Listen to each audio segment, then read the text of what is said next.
Hey everyone, welcome to another Big O event again. Uh, Wednesday evening and a great event we have all for you guys here today. Uh, hey guys, hi Julius, hi Jiaseng. Hello, Hello. so All good to right, see you all. okay, so let's go into the event itself. So before we actually get to the actual event, just to go into some introductions. Yep. So I'll start off with the usual introduction to Google Developer Space. So we have a Google Developer Space is a physical space in the Google Singapore office. But due to COVID, we brought everything online. So that's how we started our YouTube channel. And I think most of you are either watching on Google Dev Space YouTube channel or Big O's channel. So a warm welcome to you here.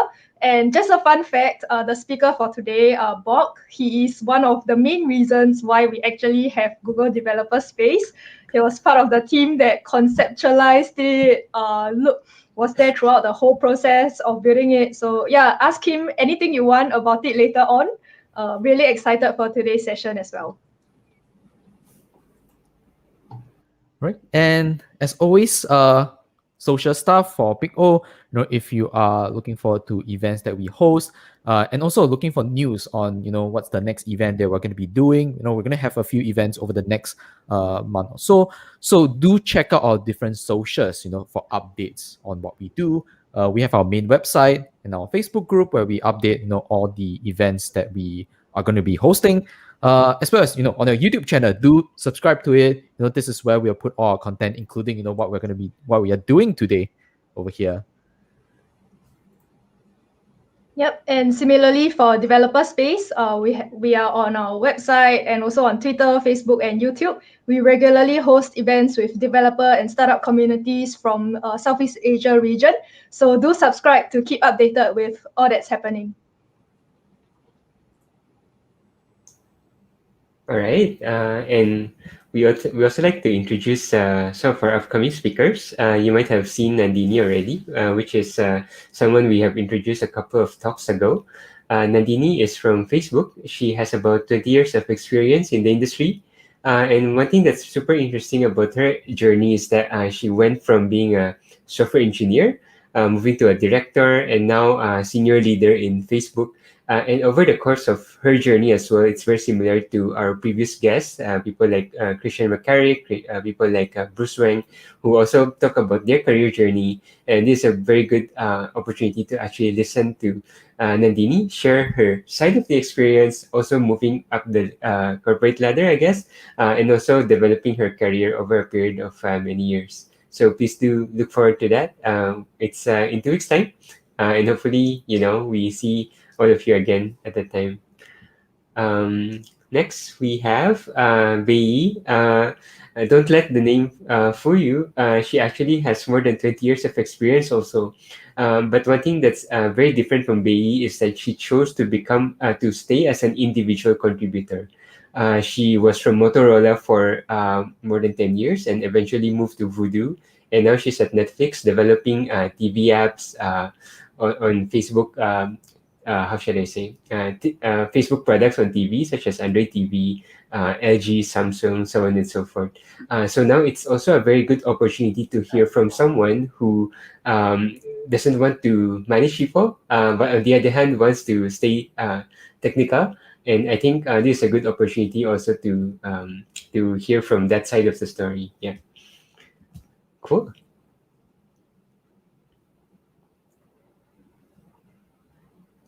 Okay, I suppose I should introduce the great one. So once upon a time, there's no Google Developer Space. And now there is, but there's nobody there. I hope there's somebody there right now. But there used to be people there. And it's a place that we actually gather and have a lot of events, Google events, things like Data Science SG and so forth. But I think I don't want to hug the limelight. I think it's great if we can have Bok himself, the man himself, to actually introduce developer space for us. Hey folks, hey Julius, hi Wei-Yuan, hi Justin. Hi, Bob. Thanks for having me, and Julius, your introduction really, man, just cracks me up.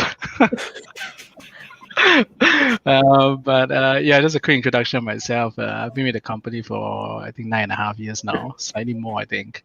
Yeah, I had the privilege to be working in the developer relations team, and also working with developers and startups from across the region through programs.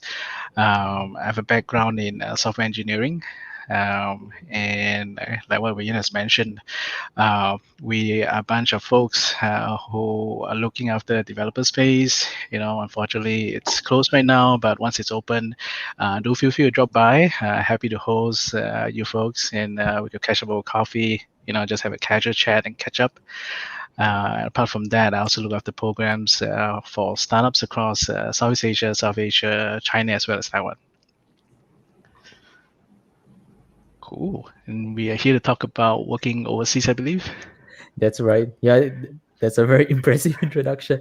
I think to start off the entire event today, similar to, I think for those who are joining us last month, we actually did this experiment. This question that we asked at the start of the entire event, sort of to liven things up. So we're going to be doing something similar to that today to start off this entire session. So I'm going to bring this question to the screen, and do feel free to participate like in the comments. You can also scan that QR code, go to Slido, put in that code, and put in your opinion there. But this is my question, to the my other host over here. Which one would you rather have, of this two different superpowers? Would you rather have the power to stop time, or would you rather have the power to time travel to the past?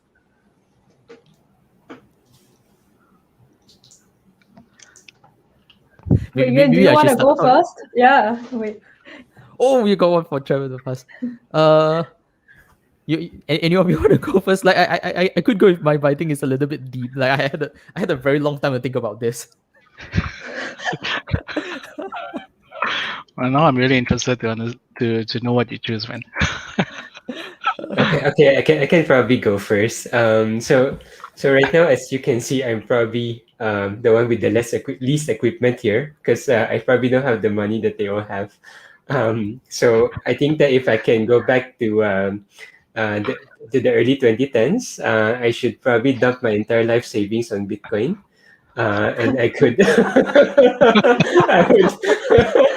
I would probably have a pool of coins right now, and I'm just swimming on coins. Too bad for me, I guess, and too good for everyone who has become a Bitcoin millionaire at this point. Yeah, How about just again, Paul?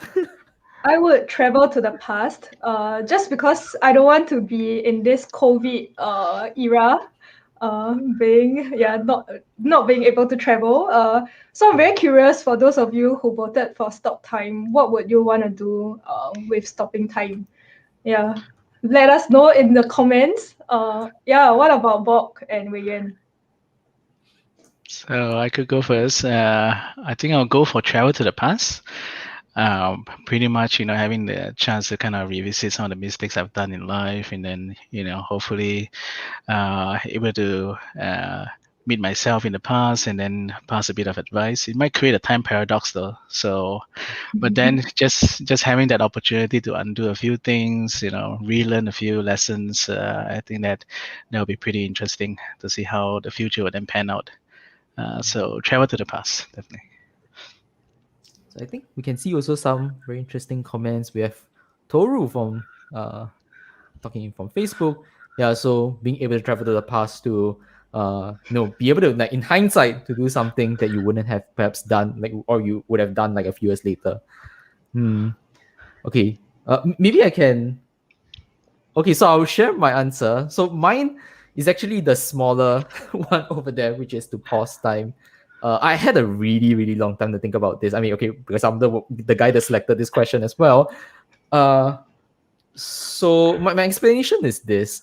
Okay, in a way, traveling to the past, it's a superset of the power of stopping time. Because technically speaking, if I can travel to the past, I could just travel to the past like 1 second ago, like an infinite amount of times. So that's essentially pausing time.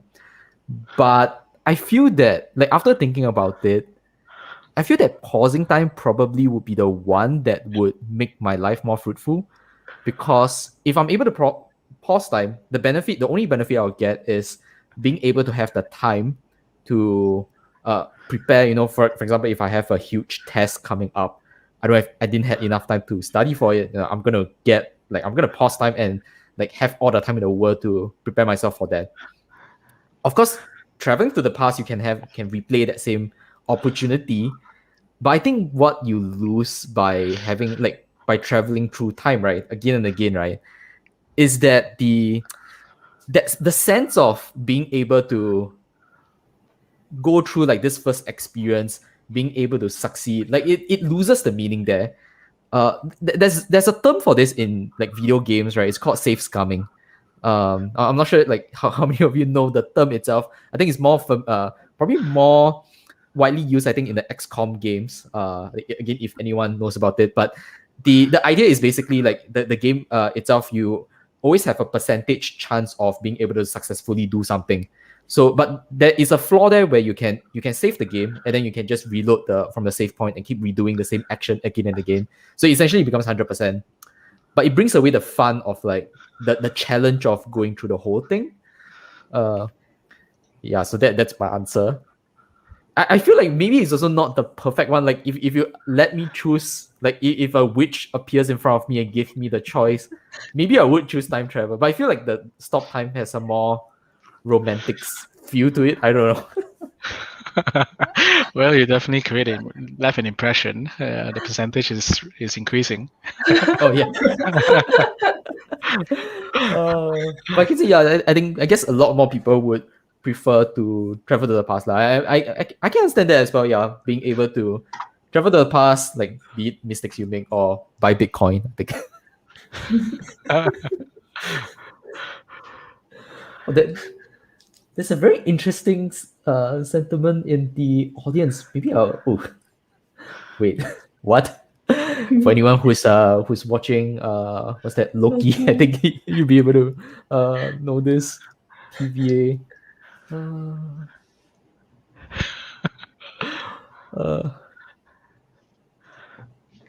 Okay, so anything else you guys want to add on this question? Actually, how about okay, this one might sound weird, but what if we put a third one over here, which is to I feel like this might not be a very valid option, but traveling forward in time. But that's essentially just us doing nothing. Okay, traveling forward in time, but without aging. So like, of course, we are in the now. If we're just waiting, we'll age together with like time moving forward. But what if we can travel ahead in time? Do the people around you age? Yes, the people around you will age. You're the only one that will not age. No. I think I would be fun. Yeah. I don't think I will. Oh, sorry, Julius. Yeah. I was going to say it would be fun to travel to the future also and see if the Bitcoin price is still going up. I can buy now. Not bad, right? I can change my life and hopefully the audience also and everyone else. We're still into depression. Oh my God, Clarence. Oh dear. I think traveling to the future. Sorry. Oh, I just say that traveling to the future is kind of scary. And it also kind of like takes away the anticipation of, or takes away the possibility of things that could have happened, right? If you already know that in advance. So I'm not sure about traveling to the future. Maybe going back to the future. Back to the future. No, just a pun on the movies. You can ignore my comment.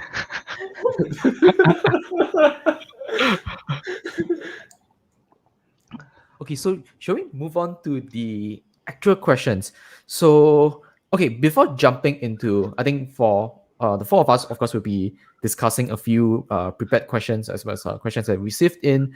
But before that, I think we'll start off with a question that we also want to ask, I think, for the audience who's here today, in terms of your opinion of working overseas. And we want to understand, like, what's your considerations when you are thinking about working overseas. So I think, of course, across the entire the entire session of what we're going to be doing over here, we'll just leave this on so you can just go in, type in the whatever concerns that you have. Yeah.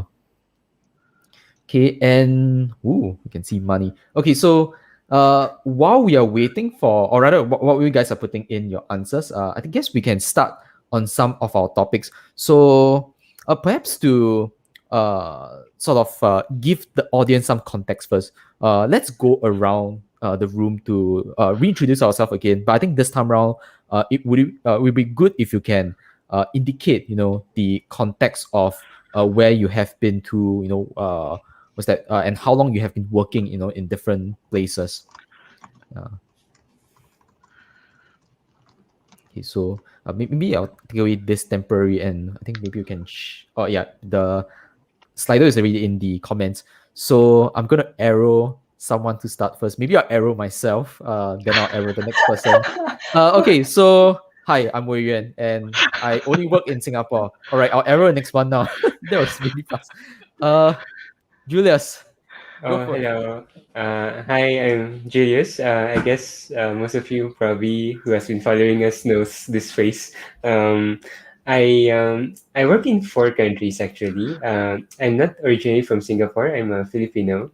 Uh, and then I worked there for about 4 years. And then eventually kind of moved to Singapore.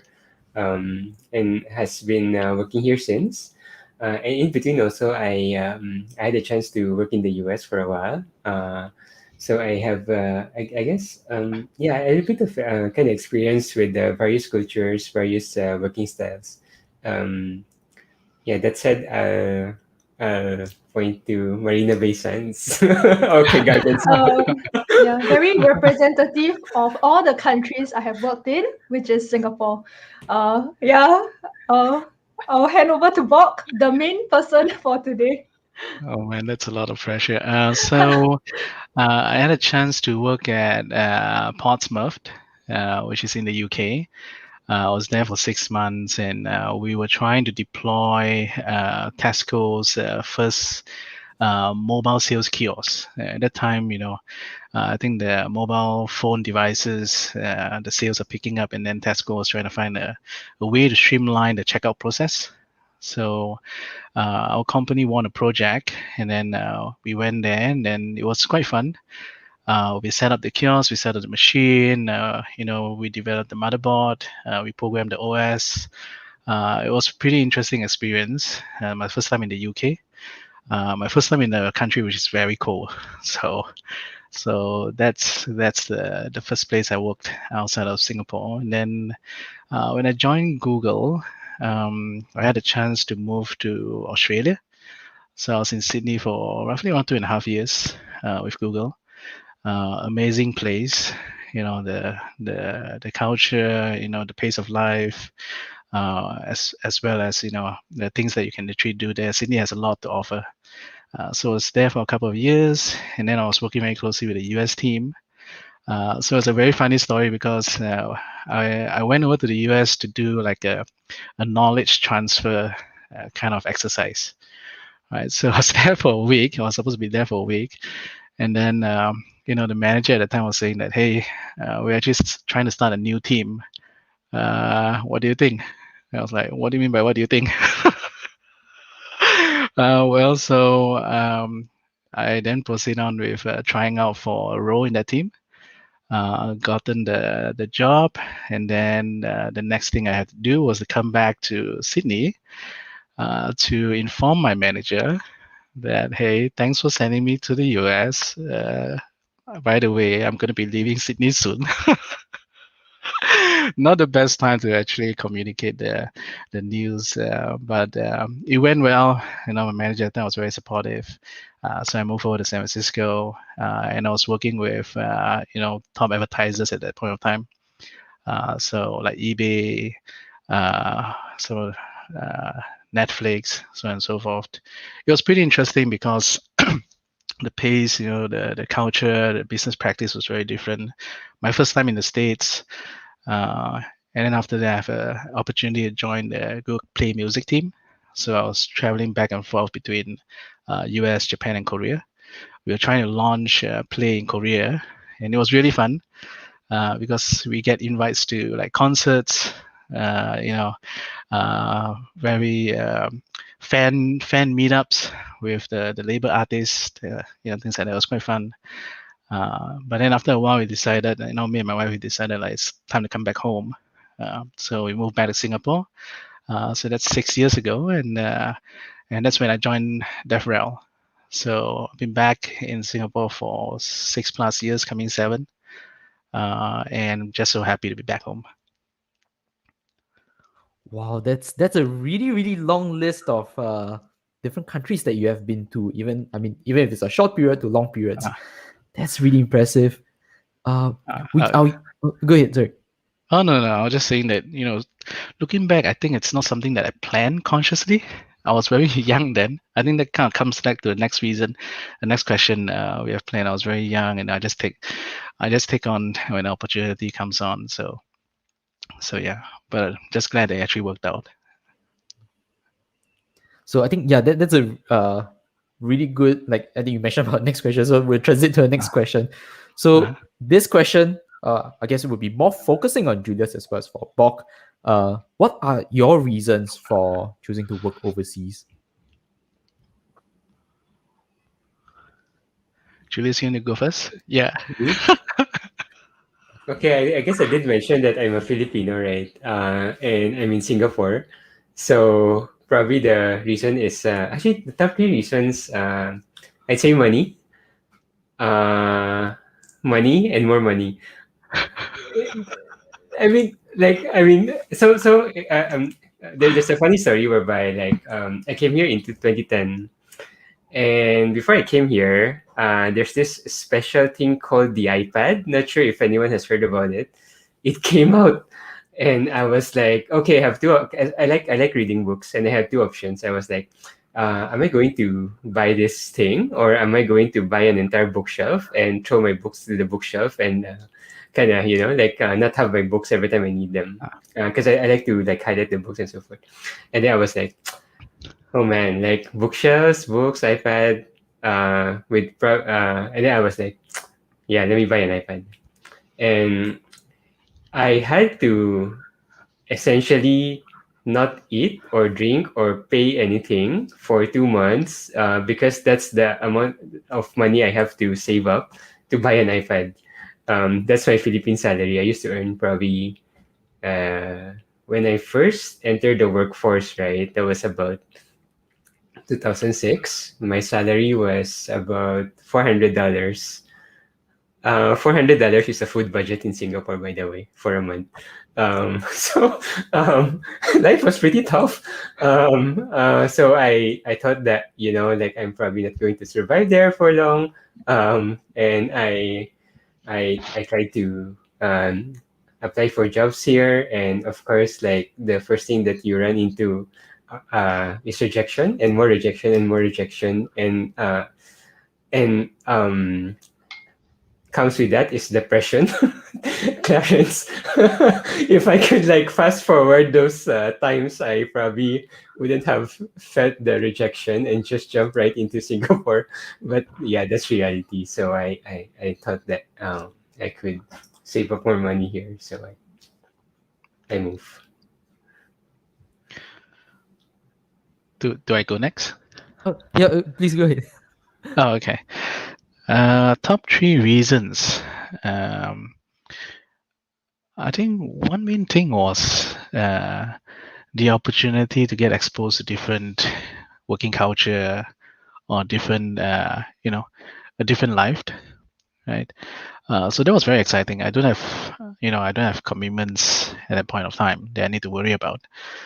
So it's pretty more of that's embracing that sense of the spirit of adventure, right? So just going out and trying new things. So I would say that's one big reason. And the other part is also the career development aspect of things, right?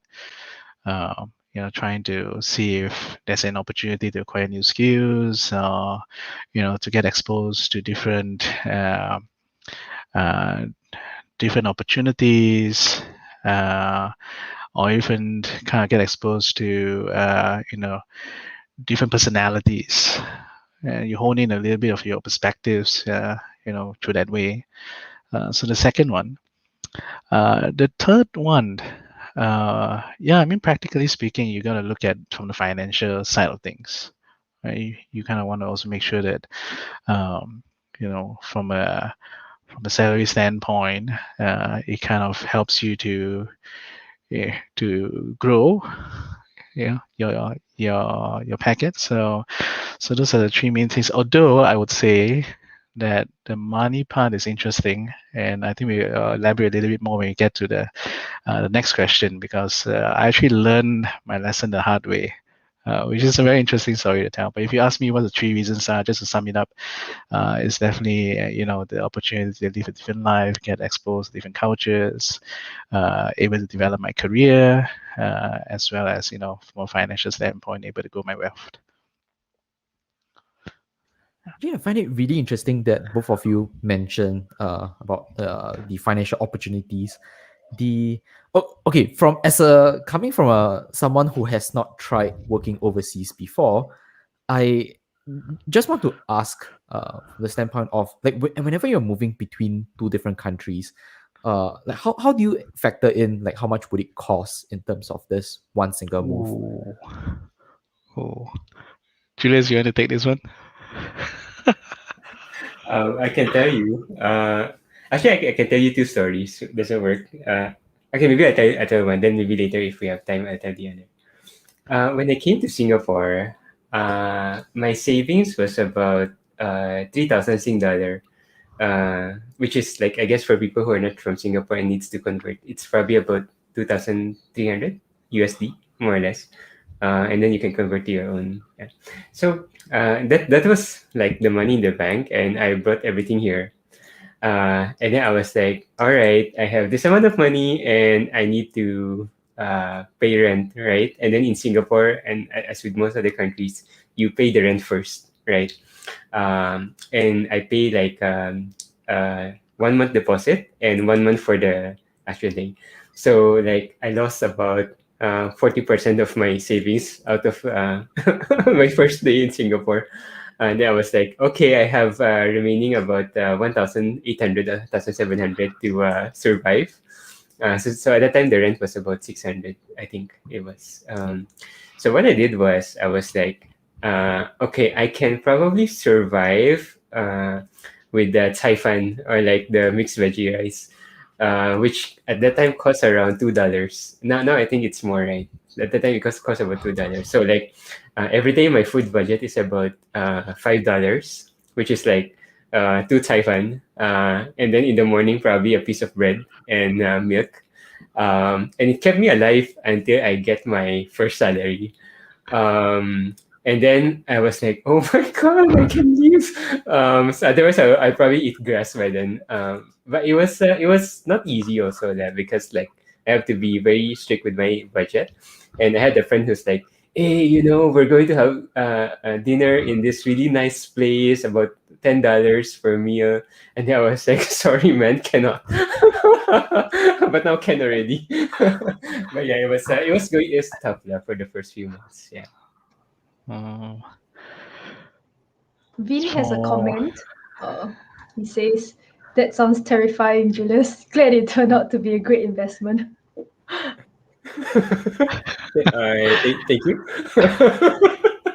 you. You know what the saying goes, right? You will never go wrong when you invest in yourself. So I think you're doing the right thing from the very start. So congratulations to you. For me, I'm very sorry. What was the question again? So how do you get past okay, maybe let me rephrase the question to be more relational for like for people like me who are slightly more on the fearful side of, let's say, considerations before moving overseas. So like how do you factor in the cost in terms of when you're moving overseas? So yeah, I guess like Julius, he probably covered a big part about the living cost going into a country. But I think, as I was thinking about it, I was also thinking about like other things, like let's say I have to move all my furniture over. Okay, yeah, so renting of your house and all that. Yeah. Yeah. So I can share a few things. So there are a couple of things you want to look at. Like first of all, you want to look at what's the living costs in the destination, right, in the place that you want to move to. And that could mean a few things. That could mean, like, if you're renting a place, how much is the rental cost going to be like? That's also going to be like traveling, traveling costs. And then after that, there's going to be like utilities, right? Basically, how much it costs per month to settle your basic needs. Then there's always food, and then leisure costs, like how much you're going to spend, socializing with your friends, going out, have a good time. So all those things are things that you're going to look at. I think one big learning that I had was taxation. Right, you got to really understand the taxation system of the place that you're going to. And I'll give you an example of the mistake that I made. Going from Singapore to Sydney was straightforward because the taxation was much easier to understand, right? Even though it's higher, but it's pretty straightforward. Going from Sydney, Australia to the US, and that's where I got beaten quite badly. Was I wasn't aware that there's multiple layers of taxation, right? There's the state tax, and then there's the federal tax, and some cities there's even the city tax. So I wasn't aware of all those things. I was just very excited with the opportunity, and that lead to poor negotiation on compensation. Right, because I wasn't factoring all these things, right? So I was thinking, oh, okay, the currency exchange rate kind of worked in my favor, so that's awesome. So let's go. And then I arrived, and then I realized that even apart from the taxes, even the salary payout is also different, right? In the US, it's bi-weekly, so all of a sudden I need to kind of manage my cash flow differently. Right, whereas in Sydney, in this part of the world, it's pretty monthly. You get a salary monthly, and then you pay tax at the end of the year. So that's usually how it is, right? But in the US, it's like it'll be deducted from your pay when you're being issued your salary. Then you get back, you get back the you get it back at the end of the year. So that part, I think, is something that if anyone is looking to relocate, you kind of really need to think about that. I think the third big thing is health, healthcare. And it didn't dawn upon me until I got involved in an accident. So when I was in San Francisco, I took up cycling. It's just there's a big cycling culture over there, and I got sucked into it, and I was, doing rides every weekend, and San Fran is a place where there's a lot of mountains, right? So climbing up a mountain is very satisfying when you get to the top, and then able to descend the mountain without at a relatively fast speed. It's just that thrill, right? So there was one point of time where I was alone. I was doing a solo trip from San Francisco to San Bruno. It's roughly around. It took me 3 days to do that. And I was during the descent. I got into an accident, right? So I remember fracturing a few of my ribs, and I had a bit of a concussion. So, but I didn't realize that the health system in the US works a bit differently, right? So that increased my awareness that we really need to factor in, budget for healthcare, because the insurance structure works differently. You want to make sure that you're well covered, so and so forth. So I would say, definitely health is something to kind of factor into your costing or your planning when you relocate, right? Then the other things, you just go there and you figure it out along the way. Yeah, pretty much. Okay, just a small follow-up. Like, is there a way to I'll ask the question properly. Is there a way to, like, how should I put it? Like, let's say, sometimes when you move overseas, if there's a friend over there to help you, that's the best case scenario. But usually is there like an occupation where people help with foreigners who are settling in terms of settling things like taxes and health insurance? Is that the thing?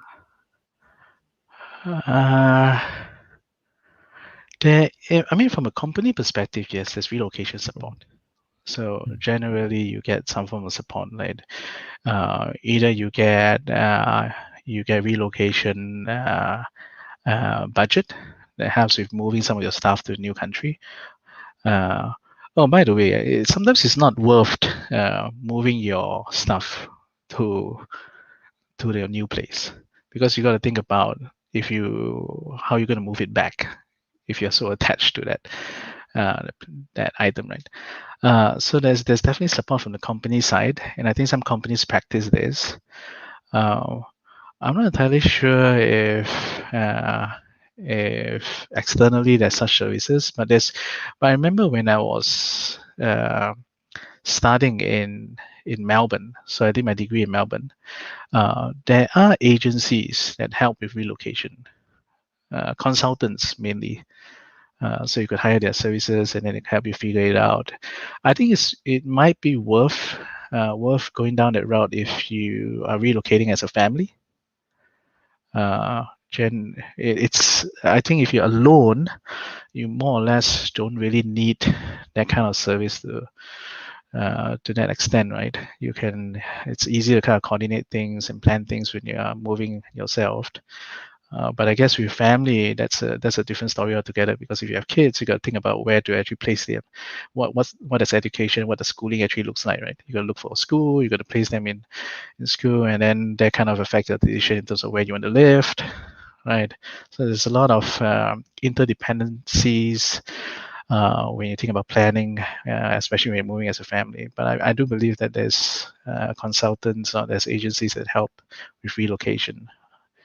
Yeah, friends definitely. Like, you go, if you have friends there, I think that's the best way. I think the good thing about friends is that you could actually, and some of my friends actually do this, that they go there and they kind of live with their friends for a few months. They should try it out, right? So you have that opportunity to try before you buy kind of concept.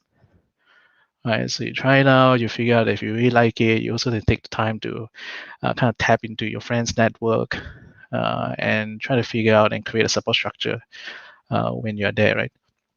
So I think if you're friends, I think that's definitely the advantage that you'll be having. Okay, so I think in the last portion of answer, you mentioned some portions on if you're moving with a family. So I'm going to use that to segue to the next question. So the opposite. So reasons for not choosing to work overseas. And maybe I can start off with this, since as someone who hasn't worked overseas. But of course, I think everyone over here is free to answer this. I think for myself, the reasons why I would not choose to work overseas, I think the primary reason I would give, it's actually mostly marriage. Like, even as a young person, I think after getting married, now you need to take into account your spouse. If you have kids, you have to take account, I think, what Bok mentioned as well. If you have to relocate, you need to find amenities like schools and all that. I think in my case, if I have to relocate with my wife, I also need to make sure that she's okay with relocating and finding, like, let's say, need to see if she's able to find an equivalent job. Yeah, so that's one of my big concerns. Second big concern is money, actually, as well.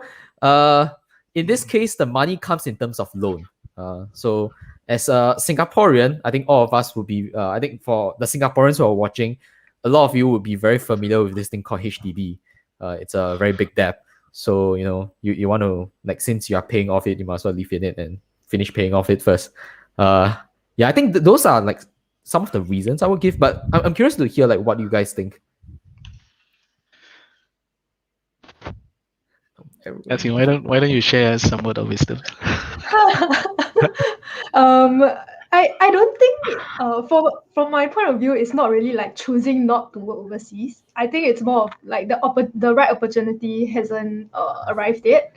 Yeah, so I think so far the past few jobs that I've had, it's more of like going for business trips. So it's just a couple of days, but there was no opportunity that came across, for like relocating. But Bok, if any opportunity comes across, I'm up for it. So just letting you know. Okay. Yeah, I'm kidding. Yeah. Bob, you can go ahead and share your top 3 reasons. Top 3 reasons. Definitely family commitment is one big reason. It also depends on which stage of life you're in, right? Like, if you are pursuing your education, and then I guess and you're pursuing that in Singapore or in your home country, that's one of the reasons you might not want to give it up halfway through and then move on to another place. If you basically are settled down with a family, I think there's a lot more to consider. I wouldn't say not to work overseas, but rather it's harder to do so as you get on with life. There's also this concept of like how marketable you are in that particular place, right? So for example, like I was just thinking to myself, like China, right? It's a very exciting place. It's the economy is booming, so on and so forth. And sometimes I do have dialogues with myself and saying that would it make sense? Why don't I just go over there and let's try things out, right? But then you come again and then you got to look at from a practical standpoint, like whether your skill sets does it offer any value to the economy of that place, right? Like, I wouldn't say that my Chinese is perfect, and basically I wouldn't say that I've acquired the right amount of experience to be able to assimilate myself immediately and add value to the economy or to the role that I'm trying to get into. So I think that is a consideration, and the other part is in terms of career development. Like if everything is working well for you in your current job, and you feel secure, and given that the pandemic situation is still happening, you might want to really consider whether it's worth the risk. So there's always this appetite of risk, right? Like how much risk you want to take on. So those are a few things. Every time when you moved, right, you'll be confronted with a question like, do I stay on in that country, or am I here for a few years and then I move back? Right. So I think it's worth thinking about that. And if after going through that mental exercise, you realize that I'm just going to stay on for 1 or 2 years, then is it really worth doing that, going through that big hassle of uprooting yourself and then moving to a new company, moving to a new country, settling down, and then return back after a few years? So I think those are the few things that we have to really consider. So I wouldn't say it's not to work overseas. I think it's pretty much like it's harder to work overseas once you have so much things to consider. Yeah.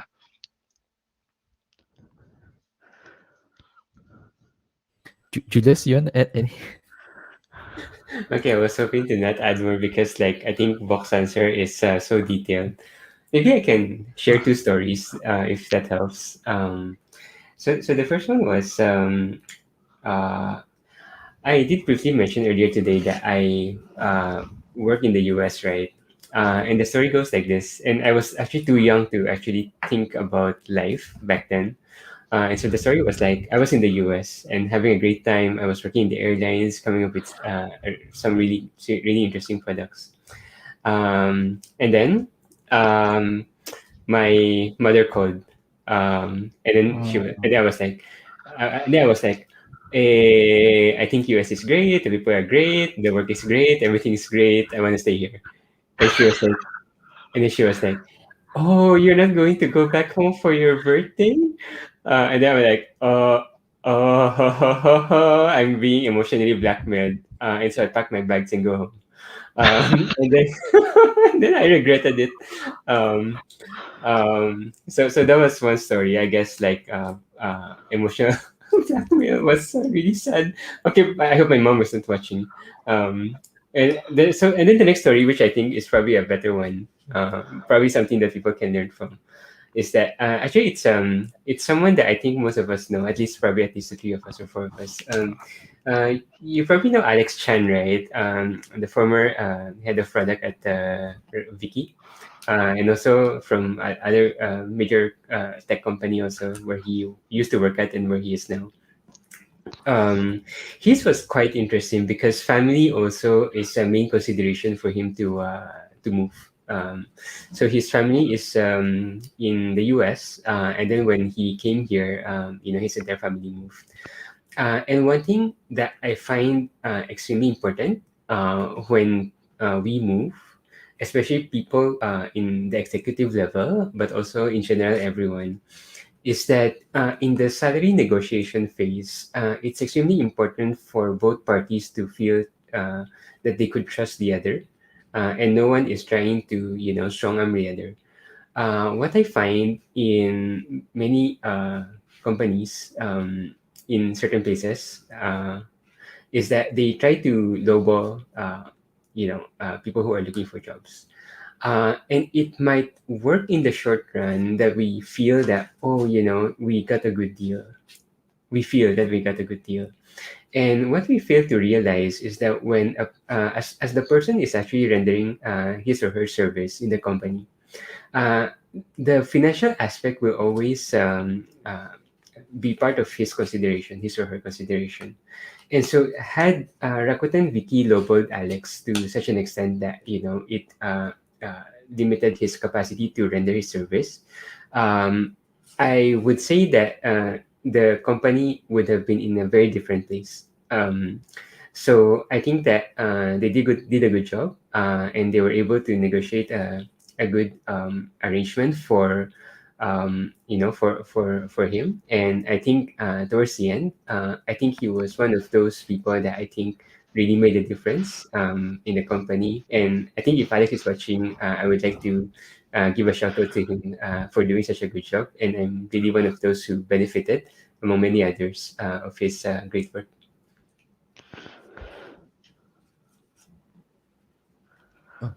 Okay, so wait, I think I heard someone. I'm not sure if someone else want to add something. Uh, okay, if not, I'm going to move to the next question. Right. So I think perhaps more directed towards both Bob and Julius. If what changes have you experienced after working overseas? Can I just say, Julius is laughing. um, Yeah. yeah, there's this guy named Kyle in the chat. I know your wife. I'm going to send this recording to your wife. I love you. Anyway, maybe I just go first since I I need to comment on Kyle. um, um, I think one of the things that I learned kind of moving overseas is the wealth of culture that comes across, that I have to deal with, which is quite transparent to me. I always see the world from a Filipino mindset. And coming here, right, certain Filipino cultures actually don't work in Singapore. And also because Singapore is a melting pot of various cultures, and then we have to learn to kind of adjust to various means by which people express themselves. Here are probably two of the things that I run into, which I think people might find weird, but it's just the nature of things. One is that I had an opportunity to have some really great conversations with people from Russia. And in Singapore, if you don't smile, they'll think that you're grumpy and they probably don't want to work with you. In Russia, if you smile, they'll be like, this guy's suspicious. So in Russia, you don't smile. You just like, and I asked my Russian friends, like, if people smile, like, do you trust them? Then they're like, no. So even if they actually move to places like the US, whereby people tend to smile more, the cultural aspect that they have kind of grown up with, they still carry with them. And so so now if you have to work with various cultures, then you also have to sort of like kind of adjust how you work with them so that you can build trust as well and not communicate things that could have been interpreted in different forms. Also, another thing that I run into is that also culture, which is something that we usually run into, right? Cultural differences. In countries like Vietnam, China, Singapore, we tend to use a lot of diminishers. instead of like saying we should do this, in Singapore we're like, oh, maybe we can do this. Like in China we do the same thing, right? Thais, the Vietnamese, they would do this. And then you have cultures that uses a lot of how should I say, strengtheners. You have places like the US, for example, or like in India, for example, where you're like, oh, we should absolutely do this, like we should definitely do this. Then like, but it means the same, but because the culture has a lot of these nuances, certain things might be misconstrued because of the cultural milieu that we kind of navigated around when we were, younger and so forth. So it's something that I thought was quite interesting to learn from. I rub people the wrong way in many different ways, and I guess turning back time, I probably would have wanted to do it differently. But I think that was one of the major learnings I ran into. Yeah, I have to agree with Julius. I think once you're part of that community, I think the culture kind of, will be the first thing that you notice, and the biggest change that you also experience. I think along with culture is also communication styles, right? And one of the things that I've consistently noticed, after moving a few countries, is that the words have different meaning. People use different words. People use different. There's also the vocabulary is different. The rhythm of speech, the tonality, all these are different as you move from one country to the other. So I think the biggest change I've experienced, apart from the culture aspect of it, was communication. The other thing I started to realize, and this is more of a change that developed within myself, is that it's this internal struggle. Like, do you assimilate yourself do you want to assimilate yourself in that particular culture, in that country, or you hold back to your roots?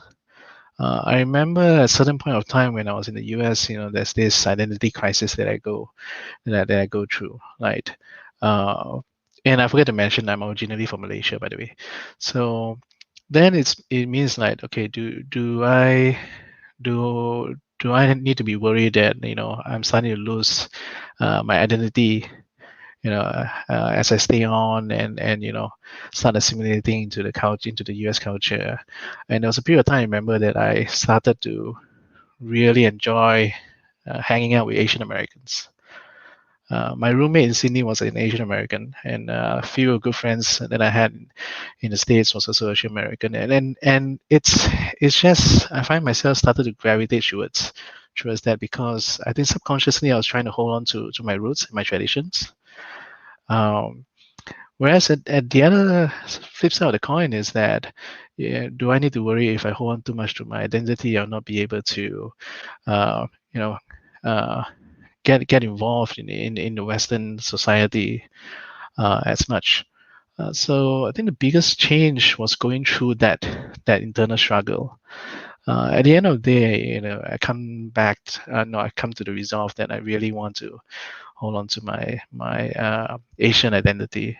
And for people who work very closely with me, like Justin, that even in a professional setting, the way I speak, the way my mannerisms are very, very Asian in that aspect. But this is just me sharing. But it's a very interesting journey, to be honest, because if I didn't go to work overseas, I don't think I would have this struggle as much.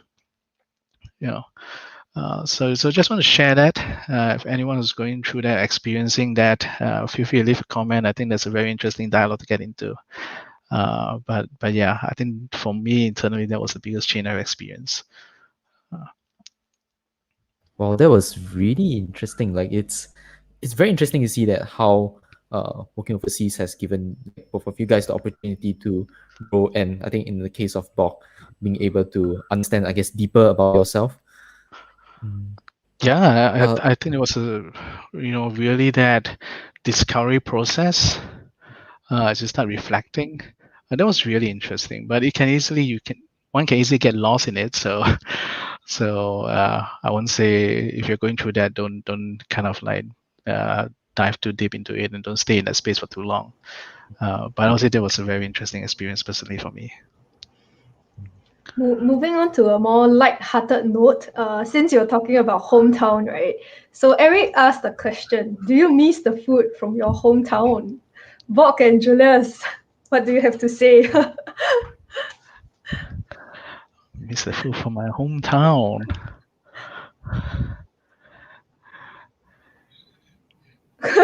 Okay, Bok? I go first. Oh, yeah, okay, Julius. I mean, this is where I need to process a bit. Like, do I Where call is your Malaysia my hometown? home? Or 'cause- yeah. Okay, if you guys want, maybe you can pick a particular food that you miss. Okay, I'll go first. So, I was born in PJ, but I spent a majority of my early years as a toddler in a place up north in Malaysia called Teluk Intan. It's a fishing village. It started off as a fishing village. If anyone is dialing in from there, a shout out to you. We have a leaning tower in the middle of the city, which became a landmark, and you can search for photos of it. There is a particular delicacy from that place, which is the Chee Cheong Fun. But it's not your typical Chee Cheong Fun where you have sauce. It comes with the sauces and things like that. It's dry throughout. I think in most there's the mayu or the sesame oil sprinkled on it, and it has this. I'm not today. I'm not exactly sure what that ingredient is, but it gives that salty flavor. That kick to it. I'm not sure if it's a vegetable or it's a fruit. But pretty much, to this point, I don't think I've found the same Chee Cheong Fun anywhere else. The places that I've worked with and lived in. So that would be the place. That would be the food that I miss the most from Teluk Intan. We do have a comment from the audience talking about it. as well. Oh, nice. Yeah, that's the best, man. I tell you. How about Julius? Me, actually, I don't. That's good. That means Singapore food is. Oh, so in the Philippines, it's quite interesting in a few ways. So in many parts of Southeast Asia, right, you have a good mix of vegetables and meat. In the Philippines, if you get a chance to get rid of vegetables, you should actually get rid of them, which is probably 90% of Filipinos what we do. So most of us have weight problems. Our bellies, when the leaf closes, it can be the one that kind of keeps the leaf from closing. We have big bellies in the Philippines. That's just how it is. Not very healthy at all. So when I came to Singapore and I had friends who's like, oh, I want to have a good balance of vegetables and meat. I was like, oh, what? There's such thing? Then I realized, wow, we are not as healthy as I wanted to be. And then another thing which I thought was quite interesting is that I came to Singapore. And then I went to McDonald's. And then I went to buy a $5 meal, the McSpicy fries and Coke, right? And then as I was eating it, I was like, oh my god, I couldn't even eat the fries because I'm so full with the burger and the drinks. Because in the Philippines, when you purchase a medium meal, right, it's about half the size of the medium meal in Singapore. And at that time, because how shall I say, like my tolerance for food is really small. Like I eat very small. And then in Singapore, I guess I kind of grew horizontally in a sense. Became more fat. So yeah, that's a good also. But yeah, anyway, food is good here. I think we're running a bit low on time, so I'm gonna jump ahead to some of our later questions that are also a bit more on the interesting side. I'm very curious. I'm very curious to ask about this one. I think again, this one more towards both Bok and Julius. I think perhaps more relational to our viewers who might have fears about or considerations they're thinking about in terms of when they are working overseas. So is there anything that can help us dispel?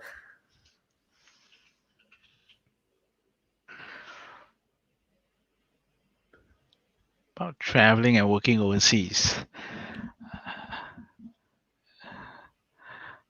What myths? Okay, this is very philosophical. Maybe I go first, which means that box answer will be so much more refined. So maybe I go first. I think one thing that happened to me, and I think it will happen to many others also, is the thought that once you hit something, thinking that you have arrived, and once you have arrived, then you start wanting more. What I found was that when I first came to Singapore, right, I was like, wow, my salary increased threefold. And then I was like, wow, like in the Philippines, it will take me forever to get here. And then I was like, you know, and then after a year, I quit my job because there's a higher paying place. Not good, not good. my employer is probably angry with me to this day. But then I realized that there's this innate tendency of human beings to want to have more once they have it already, and then they will want to have more, they will want to have more. It's an endless satiation of something that we perceive as better. And likewise, it occurs in many other contexts as well. Like I have one engineer who I used to work with, and he was like, "We went to Google I/O. Wow, he was so happy." And then he came back and he was like, "Okay, I'm going to quit this company because I want to go to Silicon Valley." So he quit. He went to Silicon Valley. And then he was like, wow, like I'm in FANG, like life is good. And then he starts to realize that life isn't so good. Then he quit. And then he went to another FANG company and he's like, wow, this is the best company ever. And then after a while, he's like, I think life back in Singapore was better. We are always like, we always have this kind of perspective that, as long as once I hit it, then life is going to be great. But then we miss out on things that we really should have valued, back then. So I don't have a very good response to this, but I think that at the end of the day, whether we stay where we are or kind of move to a country that we think would be good or a company or whatever, I think it's very good to take a step back and try to reflect whether what do you want to do in the long term, and see what steps you can take in the short term so that you can hit your long term objectives. And of course, if you need to change your long term objectives along the way, given that new data comes along, then you should definitely do so. Yeah.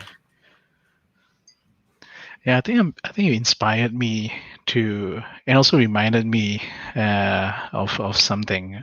There's a difference between traveling overseas and working overseas, right? And generally, when we think about working, the opportunity to be able to relocate, get into a new lifestyle and work overseas, it's very easy to equate that to traveling overseas, right? Like an extended holiday. And I think from experience, it's often helpful to remind ourselves that is not exactly the case. It's going to take a lot of hard work. Right? It's going to take a lot of hard work to be able to settle down, to be able to build a life in a different country, establish your social network. And apart from that, the expectations are also going to be very different. So one of the myths, I would say, I'm not exactly sure if it's established as a myth, was you have to it'll be helpful to view that opportunity as starting from ground up. Right? You got to work really hard to be able to reestablish yourself. And it's not that rosy picture where, I have a chance to work in the Silicon Valley, so I'm basically gonna have a good time, have a great, be able to enjoy myself there, so on and so forth. But reality is that it takes a lot of hard work, it takes a lot of time, it takes a lot of planning, and there's gonna be how I say setbacks. There's gonna be setbacks. I would say, if the myth, once again, I say the myth is that, if you're thinking that working overseas is like an extended holiday in the overseas, that's most probably not the case. The other part is, I'm just going to contradict myself, is working overseas will get you better pay. In Julia's case, yes, I think it works out for him. But in some cases that might not be the case. Right? I'll give you an example. When I was working in Sydney, the currency, if I remember correctly, Aussie dollar to the US, Aussie dollar was stronger. When I was working in Singapore and I moved to Sydney, Singapore dollar was stronger than the Aussie dollar. Then I moved to Sydney, and then Aussie dollar becomes stronger than Singapore dollar. I was very happy, and because I was employed over there, I'm accruing savings like the CPF here in Singapore, right? So I was very happy, Then after that, I moved to the US, and then at that time, Aussie dollar was still stronger than the US dollar. So my CPF equivalent in Aussie in Australia was growing. I was very happy, like yeah, very happy. Then all of a sudden it depreciate, and the US dollar becomes stronger. The Aussie dollar basically depreciate. So it's not very often the case where you will earn more as you moved. Because instead of just looking forward of what you'll be getting in the new opportunity, you gotta take into consideration what you're leaving behind, and you gotta manage that as well. So I'm not sure if that's a myth, but just something to share is that as you plan to move from one place to the other, you not only got to take care of relocation, but you also got to make sure you have a plan to maintain what you're leaving behind, your assets, whether that's financial assets or practical things, physical furniture, things like that. You got to make sure you have a plan for that too. I think while you were talking, I was thinking about wait. I'm not sure how to phrase it. Okay, maybe let's come back to it later. Let me think about how to phrase the question first. But maybe to get to the audience sentiments, I think earlier on in this entire podcast, we did ask them to send in their concerns in terms of working overseas. So I'm just going to show that on the screen just to give everyone the sentiment of, okay, so top considerations of working overseas. So money seems to be a very big thing. Long-term opportunities. For some reason, cheap beer is there. Visa. So I guess the top three you can see over there: money followed by long-term opportunities, and then visa. Would this be something that you guys? Okay, I think money probably has been something that we have went through a lot of times. But how about long-term opportunities? Long-term opportunities. Would you consider that as maybe, let's say, like a 10-year career in the overseas? Frankly speaking, I wasn't considering long-term opportunities. I think this ties down to life goals and objectives, right? And also where you are in life. When I was moving around, I was fairly young, so I was just going along with the ride. So I wasn't thinking about long-term opportunities. Although at the very end, very last year, when I was in San Francisco, this question did dawn upon me, like, do I see myself in the US for the long term? And that's when I start thinking about, do I stay? Do I go back? Do I go to other places? I think it comes with experience, right? It comes with experience and also the objective of relocating. If there's a reason, there's a very reason, and and sometimes sometimes that's reality. Like you're in a bad place, and you felt that you're not getting the opportunity that you are looking to arrive at, then that could be a consideration. Where do I go to so that I'm able to, be exposed or receive better long-term opportunities? I think so. It's very situational, I feel. can see there are some interesting points inside the word cloud as well. I think that there's one that in particular I don't think we talked about, safety. So actually kind of want to just ask if you all have anything that you all want to throw in terms of safety, like thinking about safety when you are looking at moving elsewhere for work. Julius, you want to take this one? Okay, I can take this one. This is going to be funny also. I have a story to tell actually, which I thought would be interesting to some, and also I might think that if I go to the Philippines, I'll never get out of immigration. So I came here, right? And then I was like, oh, I miss home, And then my dad is like, you're not going to come back. If you come back, you don't have a roof to stay, so stay in Singapore. Why the story, right? So I live near Chinatown in Manila, and in between Chinatown and outside of Chinatown, there's this very famous street, and I think some Filipinos who might be listening in, right? They know this street. It's called Recto, and Recto is so famous because that's where you get out of your house, you go to Recto, the street, and then once you reach your destination, right, you feel lighter because something is gone already, something is stolen. And in my case, I have no other choice but to actually cross that street because that's how I get to work. And that's how I go to school. And as you can imagine, I do so many things in Recto, either intentionally or unintentionally. So I had my bag slashed.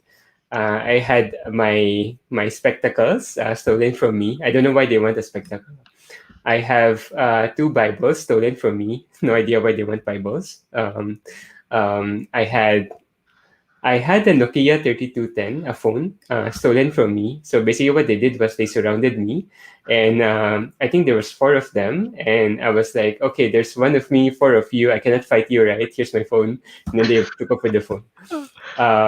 I had my iPod almost stolen. I was in the Philippines, there's this vehicle called the Jeep. Where you kind of face each other, and then it's open, so like there's people outside, right? So imagine Jakarta, right? It's like Jakarta, like it's like like the traffic is really bad. And in the Philippines, when you ride a public transportation, especially a jeepney, don't show anything at all. So apparently there's this one person who has earrings. I mean, like people wear earrings, right? So there's a jam. Somebody comes in, pull the earrings off the ear, and run away. Oh my god! Like, so the person is bleeding. Like no choice. Then I see all these. I had the side mirror of our car stolen before my eyes. I was almost kidnapped. I'm still alive, so I guess I was almost. So I went to the barber shop in front of my house. I went to cut my hair. I think I was 6 or 7 years old. Went to cut my hair. We know the guy, so like not a problem, right? I went to cut my hair. I was crossing back, and some guy grabbed my hand. And for some crazy reason, I was able to shake his hand off because otherwise I would have been dragged all along already, and probably nobody would know where I am. So yeah, I mean, like Singapore, if any of these things happen, they will be caned. They will be, I don't know, like it's not going to happen, I think. So yeah, I think, I mean, like Philippines, Singapore, I guess I probably will have a better chance of living here. Safety. That's a very interesting perspective. I feel, yeah, I don't have all the adventures that Julius have just shared. I'm not sure if I'm lucky or maybe I'm just unnoticeable. But one thing that comes to mind about safety, I feel it depends on the job. And what I mean is that I was speaking to a friend. She used to be a reporter, and then she had an opportunity to go to a war zone to cover a story for a few months. And that's when we really talk about safety. We're saying that, is it really worth for you to go over there and get the story covered? What actually drives you to to kind of pursue that opportunity, and that's when we really talk about safety. I think then I have another friend who volunteered in the UN. Basically, when volunteering, he's actually an employee, and he was in charge of driving the truck that carries medical equipment, to all those set up temporary clinic tents, right, for the victims of war, and I think those kind of opportunities, you gotta seriously think about safety, I guess. But I feel that if you're looking at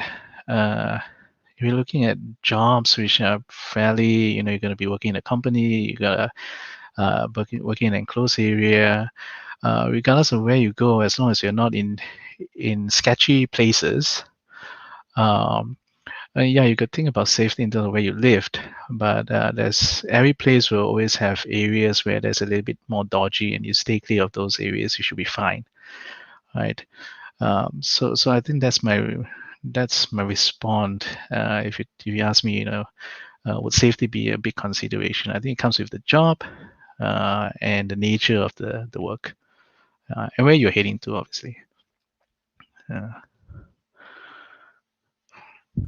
So I think moving away from the response from the audience, I want to go back to one of the earlier questions we had earlier. And maybe to bridge off from Bok's earlier response on the sense of the opportunities of money, as you move from place to place, the depreciation of let's say the currency, or let's say the difference in the currency, usually that might be what it takes, like in terms of causing whether your financial ability to be better in a different country or in the current country. But I wanted to use that to actually ask, does that overseas experience actually help you increase your value as a software engineer? And I think it's also very interesting. Someone from our audience also asked, Vanessa asked on this, in terms of this overseas experience, does it increase your value such that, as you move on to a different job, you might be able to get command let's say a higher pay as a result of that? And I think in her case, she's also asking about in terms of your career. Let me think. There's different perspective to this question. One is the optics, right? From having overseas experience and having relevant overseas experience, having it on your portfolio, I think that helps. And the keyword here is relevant, right? And also relevant industry, right? Because when you think about career development, it's all about building up your career in a particular area, so they establish yourself as a domain expert. If that's the way you want to do it, but I think relevancy is definitely more valued than looking at where you have worked. Now, it also depends on the JD, right? Like, let's say, for example, if you are going to a global company and you have experience working in a country where the company might expand or already have a presence there, then you're adding value because your experience would definitely be able to help further down the road, or maybe as part of the JD, or there's expectation of the JD, that could really help. So I would say it really depends on how relevant your experience is. And you got to think about from the aspect of whether you're adding value to that company, right? Whether your overseas experience will add value to the company. The position that you don't want to be in is that you kind of upsell yourself so high, and then set the expectation so high, and then you come in and then you're not able to deliver, right? Then that's the other thing, right? So then the optics and the substance does not match, right? Because optics-wise is you look at the resume like, wow, this candidate have overseas experience, but then in reality, when it's being put to the test, it's not able to deliver. So that's one thing. The other thing I think some companies look at is how dynamic this person is. Right? If you have overseas experience and you basically, have a stellar resume in terms of like what role you have taken on in that particular countries and so forth. It might be a signal that this candidate is a very dynamic candidate, right? Very adaptable. So that helps. As someone who is looking to hire, I think we are looking at adaptability, flexibility. Able to kind of navigate ambiguity.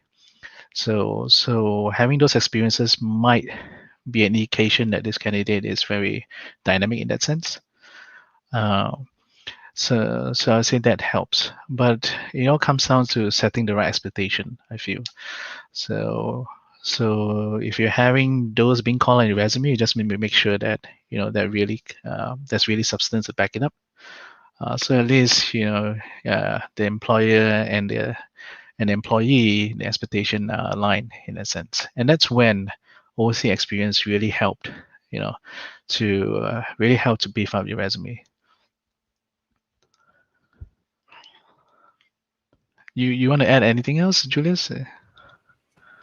I think nothing much. I totally agree with what Box says.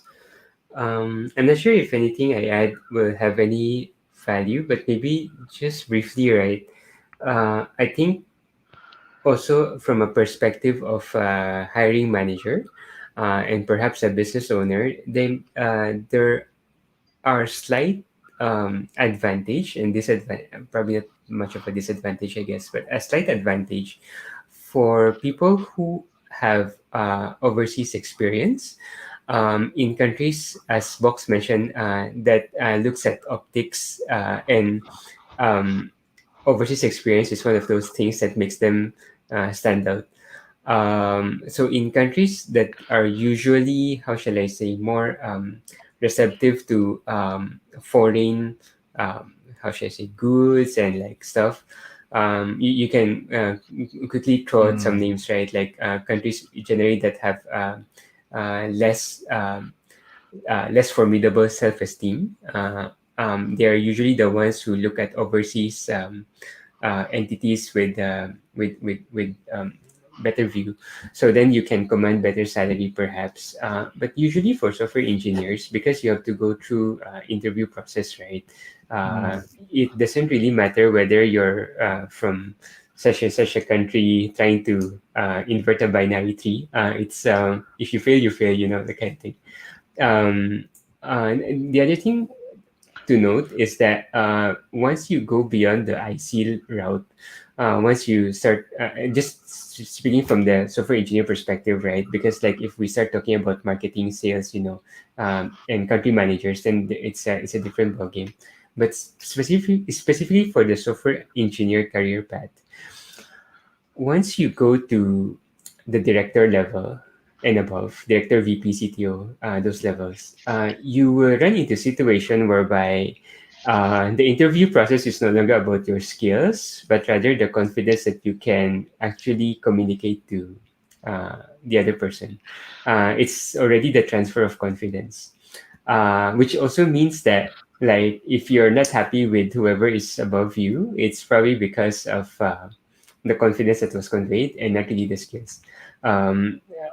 Just being fully upfront that that's the case.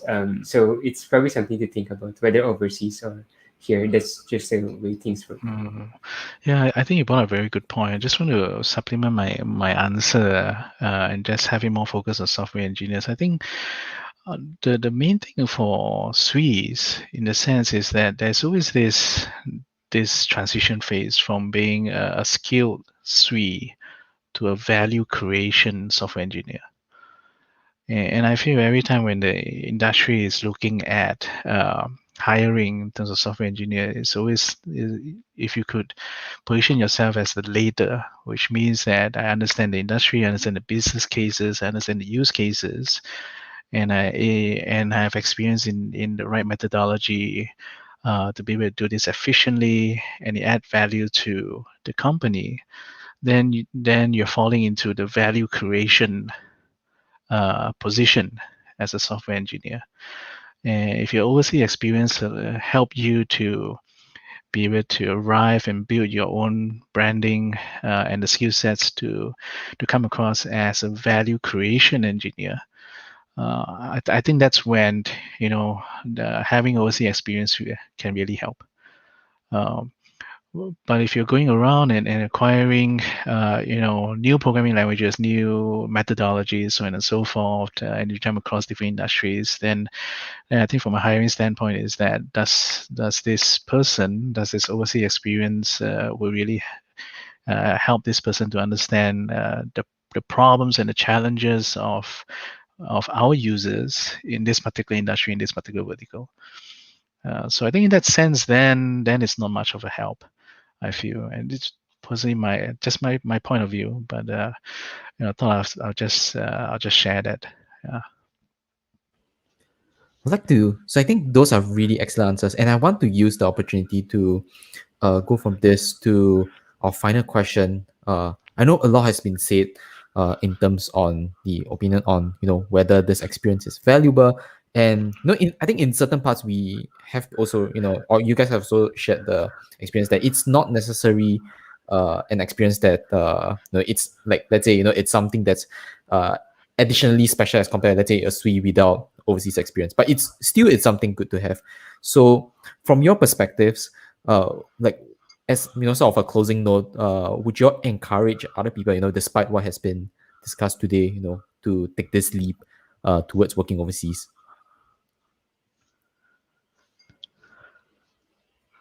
Wow, this one, the responsibility of making sure we don't give out wrong advice. Oh, no. Would you encourage others to take this leap to relocate and work elsewhere? I would say maybe. Go ahead. Well, I'll say if the opportunity is there, and then the risks are well calculated. There's definitely no harm in trying. Right? There's definitely no harm in trying. It would broaden your perspective, and you gain new experience for sure. Like, even at the end of the day, it doesn't work out, right?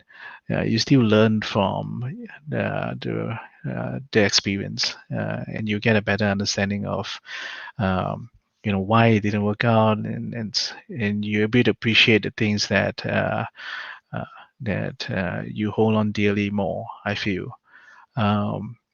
The other thing is, as we nowadays, in our roles and we work with companies, we always need to be able to.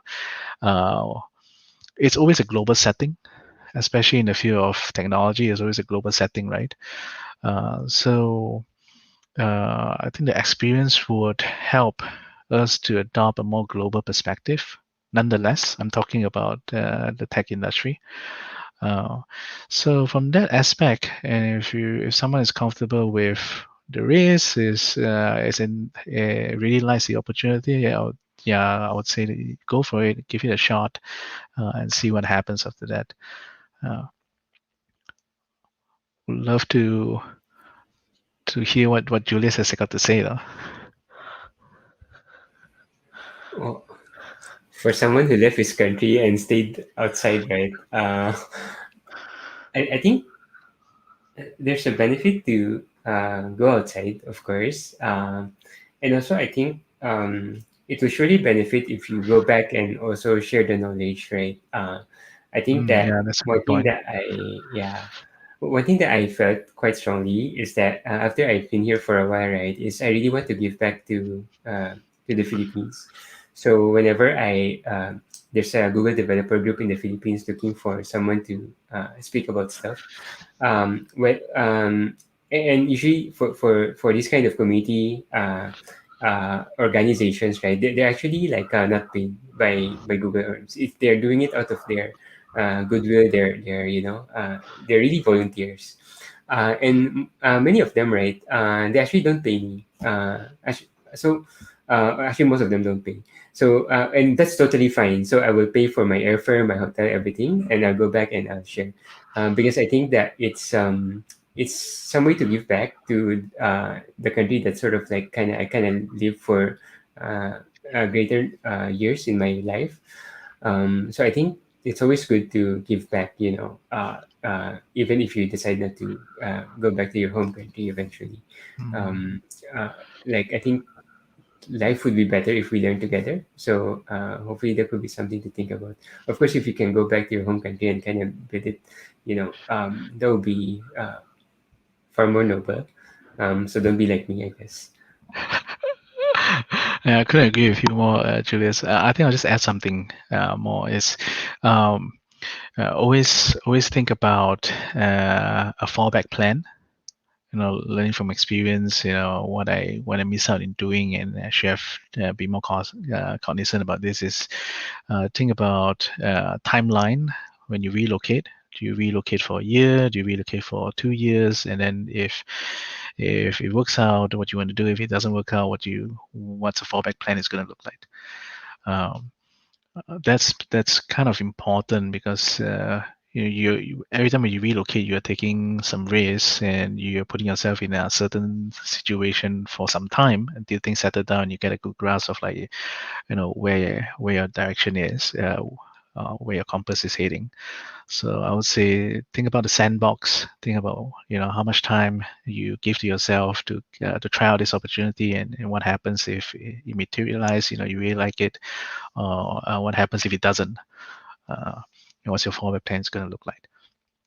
Yeah. That's really good advice. Thanks for sharing. I think this has been a really good sharing session. We've heard different experiences, different stories, great advice at the end. So I think before we close off, just to thank Bok for joining us today, for sharing all your various experiences and stories with all of us. Oh man, thanks for having me. I really enjoyed this session. And yeah, hopefully I've I've value to contribute to this discussion. And yeah, thanks so much for having me. Definitely. I think we learned a lot. In fact, for myself, I think I learned a lot just by hearing from your experiences, and also I think a lot of interesting stories from Julius earlier on as well. Yeah. Okay, so we're gonna be moving to our closing for our event today. So, okay, hold on. Okay. Yep, Julius. So, do you introduce about the events that are going to be coming soon?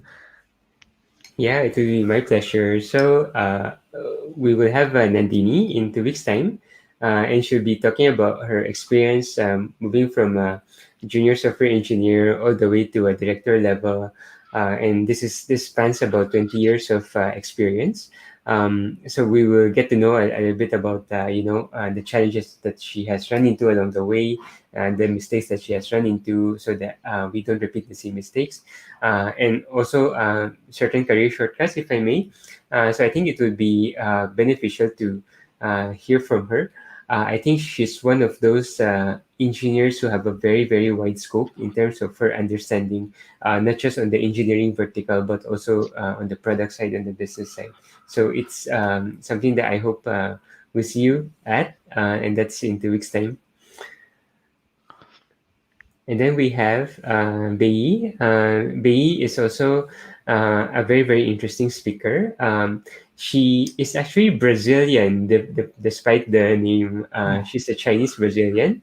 And her path is very different in the sense that she started off as a software engineer, became a staff engineer, and over the 20 years of her career, she actually stayed as a software engineer. So now what she does is she works on various products on Facebook for Android TV, for LG, for Samsung.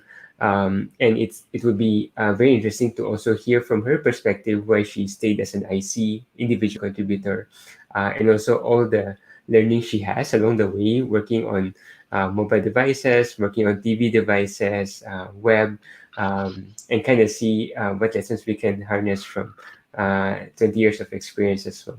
So we hope you see you in these two events. Okay. So yep, we've reached the end of our event today, and make sure, I think both for Big O as well as for Google Developer Space, do follow our socials, subscribe to our YouTube channel, especially if you are watching from YouTube. I think we can see quite a number of you both from I think Big O side as well as from Google Developer Space. So if you have not subscribed yet, like, share, subscribe, all those regular YouTubers, what they say. And yeah, hope you guys have a great evening. We had a great session. Thanks again to Bob, as well as the rest of our hosts. So yeah, hope to see you guys next time. Bye, guys.